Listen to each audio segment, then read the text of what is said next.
Estamos de olho no que acontece aqui no Brasil e também na África do Sul. Os eleitores vão às urnas agora para eleger um novo parlamento. Os 400 parlamentares eleitos serão responsáveis por nomear o próximo presidente. E tem pesquisa Atlas Intel sobre as eleições no país. Quem vai trazer os números e explicar o que está pesando nessa disputa por lá é o Yuri Sanches. Ele é diretor político da Atlas Intel, está aqui com a gente. Tudo bom, Yuri? Bom dia. Bom dia, Carol. Bem-vindo, né, ao Novo Dia, primeira vez aqui conosco. Primeira vez. Primeira parceria de muitas. A Atlas Intel vai abastecendo a gente com relação aos cenários políticos no mundo. E hoje, Yuri, olhando para a África do Sul, conta para a gente o que os números revelam, o que traz essa pesquisa. Então, Carol, hoje o que a gente tem é um cenário sem precedentes desde o início, desde o final do apartheid, na verdade, desde 1994 para cá, quando o ANC, o partido, né, fundado, liderado por Nelson Mandela, de lá para cá o partido dominou a política na África do Sul durante todos esses anos, só que por diversos casos, principalmente de corrupção, por diversos casos por vários problemas, principalmente estruturais também no país, que a gente pode falar um pouquinho mais daqui a pouco, a nossa previsão é que ele não chegue a 40% das intenções de voto para o Legislativo, né, para a Assembleia Nacional. Isso pode fazer com que ele, né, perca a maioria nas eleições e deixe de ser o maior partido com uma folga, com o conforto que ele tinha, com a dominância que tinha antes, e passe a ter que negociar com coligações, com partidos menores, com oposição também, para tentar manter esse domínio que acontecia antes, né? A gente tem a Aliança Democrática pontuando com cerca de 20%, um novo partido fundado pelo ex-presidente Jacob Zuma, MK, que está chegando a cerca de 15% das intenções de voto, né? Um partido que foi fundado no final do ano passado, e além disso também o EFF, que é um partido mais à esquerda, que também é uma oposição ao atual governo, que está ali cerca de 11% das intenções de voto.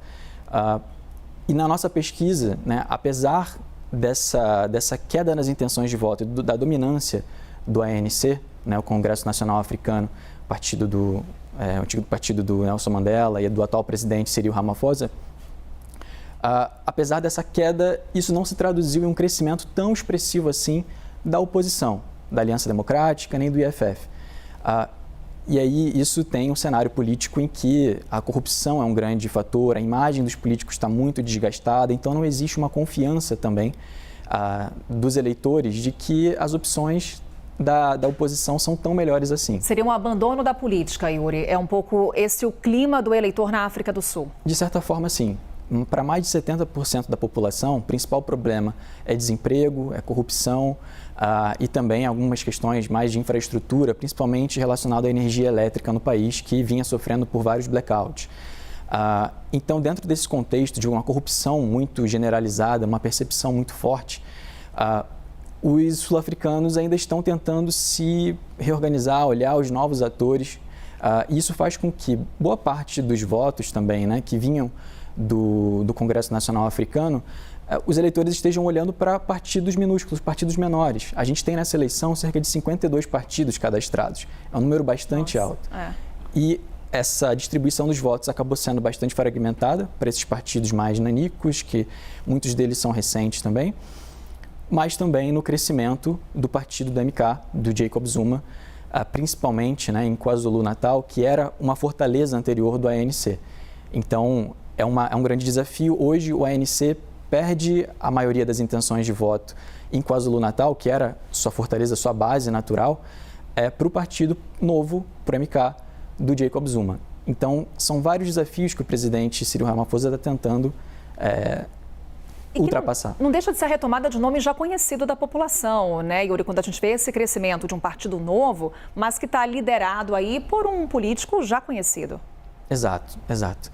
O que a gente tem é que nessa realocação de votos, né, o EFF acaba tendo boa parte dos seus votos sendo subtraída para essa nova iniciativa do Jacob Zuma, mas o Jacob Zuma também tem nacionalmente uma imagem mais negativa, assim como os outros líderes políticos, tanto da Aliança Democrática, mais à direita, do EFF, né, o Julius Malema, à esquerda, o Jacob Zuma, o atual presidente Cyril Ramaphosa. Então, é um cenário bastante complicado, é uma luta pelos votos e pela confiança do eleitor. A gente tem o presidente atual tentando, nos últimos meses, conquistar essa confiança da população, tentando passar um projeto de lei para universalizar o acesso à saúde, a um salário básico universal, só que ainda assim ele tem vários problemas que ele precisa ali endereçar e hoje é o dia da eleição. Então, vamos ver se é possível até que o ANC tenha um desempenho um pouco melhor do que a nossa pesquisa,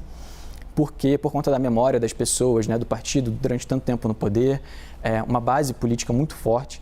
Então, é possível que isso aconteça, mas ainda assim a gente tem uma previsão que ele vai perder a maioria e tenha que compor com outros partidos. Yuri, para a gente encerrar aqui nossa conversa, a gente acompanha as imagens da votação que acontece na África do Sul. África do Sul que tem um papel muito relevante na economia do continente africano, porém ali tem índices preocupantes no que se refere às questões sociais e também essa grande preocupação com relação à corrupção e o caos administrativo no Congresso, no Parlamento. O que significa esse parlamento mais fragmentado a partir dessas eleições? Porque isso é algo dado como certo. Significa que, de uma forma sem precedentes, a ANC vai ter que buscar conversar com outros atores que vão demandar um espaço maior, um poder um pouco maior, vão ter um poder um pouco maior de barganha para influenciar, seja a política, seja a formação de gabinetes, né? Então ele vai precisar, o ANC, ganhando essa eleição, né? Tendo uma maioria relativa, mas perdendo aquela dominância que ele tinha antes, sozinho, né? Tendo que compor, ele vai precisar sentar na mesa e negociar com a oposição, com várias outras forças políticas que talvez vão ter uma margem de barganha muito grande diante dele. É o jogo da política que a gente acompanha no mundo, né? Yuri Sanches, diretor político da Atlas Intel, nessa conversa aqui com a gente. Seguimos acompanhando os números de lá com a ajuda do Yuri. Obrigada, Yuri. Obrigado, Carol. Bom dia.